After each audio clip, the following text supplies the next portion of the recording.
What's going on, everybody? I'm Scavenger. Welcome to another video. Today we are going to take a look at a game called Fog of War. Now this is one that's still in development. This should be just the demo from what I understand, and it is by Story Machine Studios. You can find the game on itch.io, and I'm pretty sure that's the only place it is right now, other than maybe the Patreon for Story Machine.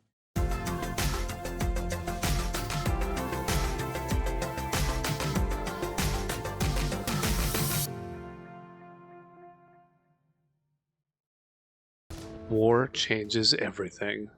Even the most battle-hardened men can leave the battlefield broken. Everyone has a breaking point. You think you're ready for anything, but when you're picking up your best friend's arm after he was blown to hell, it breaks you. So many lives destroyed. The ones that survive, soldiers and civilian alike, they are forever scarred. Once you have lived war, it never really goes away completely. The horror, the unpredictability, the uncertainty. The fog of war. My family has military blood. I was the fourth generation of Richards to sign up for Uncle Sam. I was born with the gift of an eidetic memory. I excelled academically and as an athlete. My father's best friend, Lieutenant Colonel William Rayner, made sure I put that pen to paper. I guess you could say he groomed me to join the military growing up.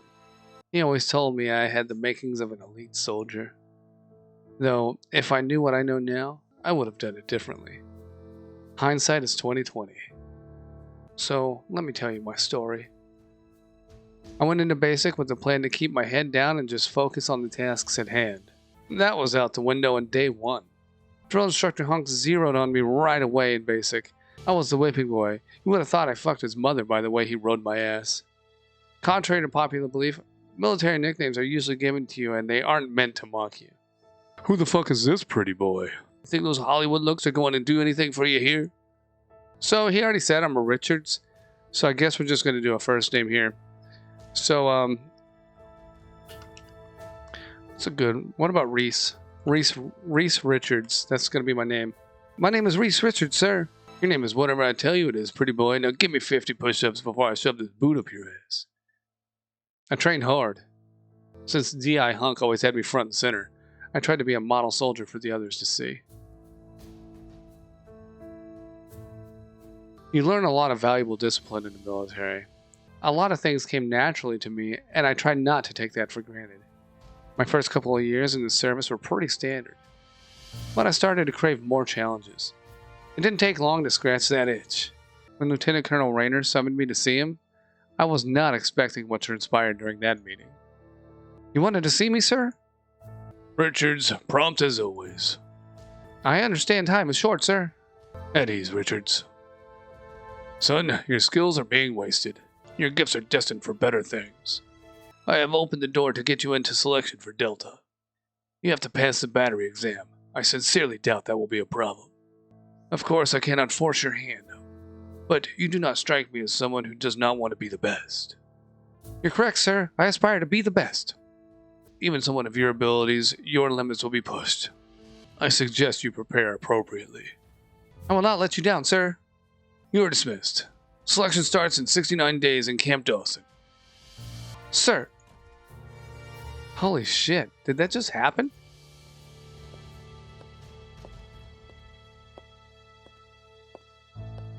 Who's this? Hello? Hello, ma'am? Oh, she's coming towards me. Okay. Hi.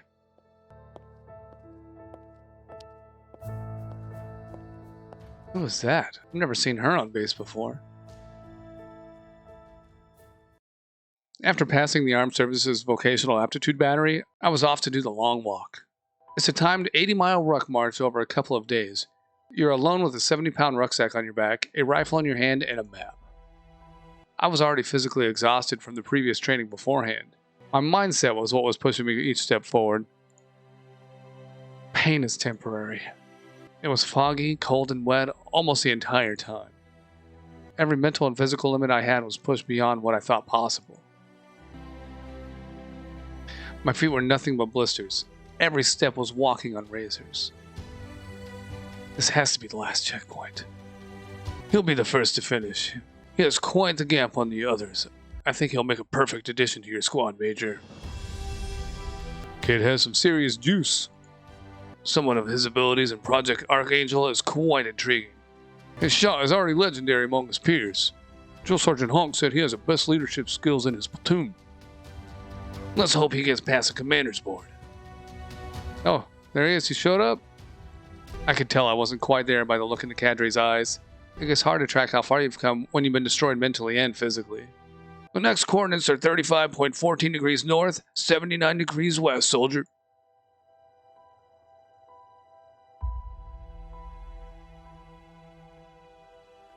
The sun coming out was a huge morale boost. Feeling the heat on my face and the infinite blue sky gave me a new vigor. Rest is seldom when you're against the clock. It's a game in itself. How much time can you afford to be still? You give yourself a few moments to think of those who matter most. My parents and my girl Kristen are always first to mind. You sleep for short spurts, hoping it gives your body just a little bit more stamina. I absorbed the heat of the fire and started to put my focus into reaching the last cadre. Failure had not crossed my mind until now. I felt like my whole body would give up at any moment. You can't let those thoughts linger. It was just time to get moving again.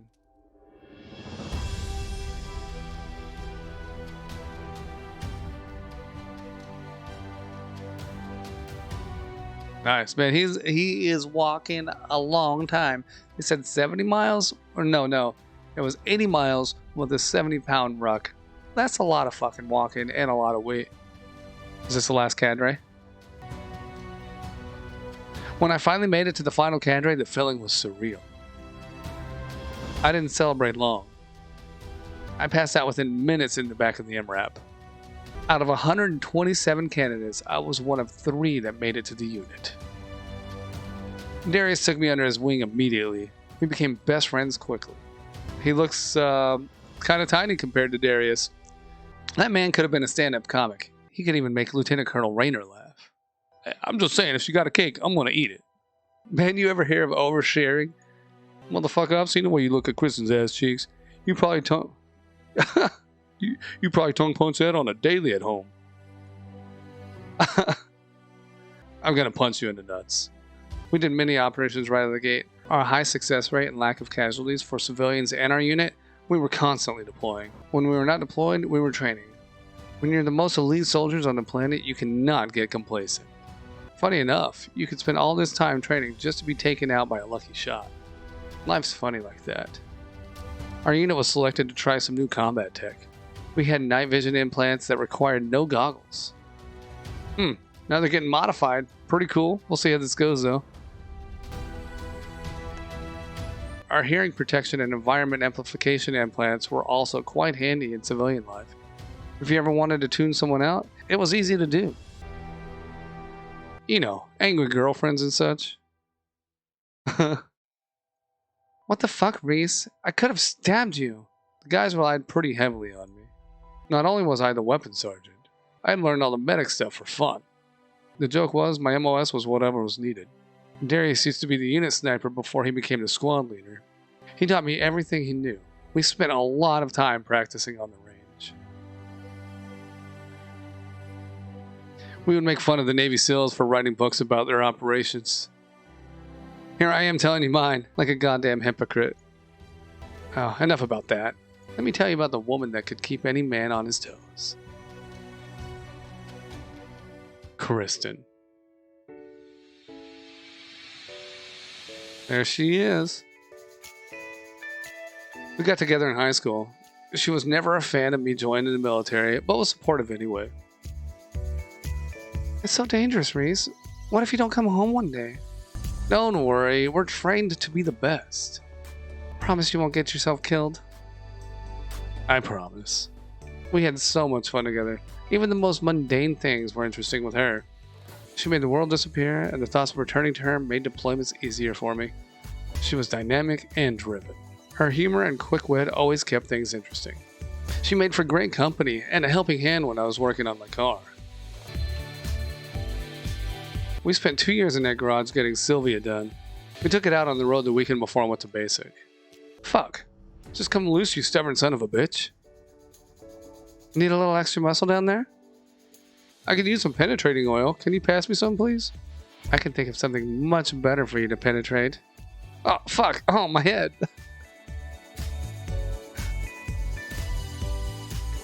Men, so easily distracted by the power of the vagina. Cut out this ass and pass a half-inch wrench. I've got to tighten the flux capacitor. You think quoting my favorite movie is going to get you out of giving me lip? I think I see a future of you taking me out for dinner as restitution for your transgressions.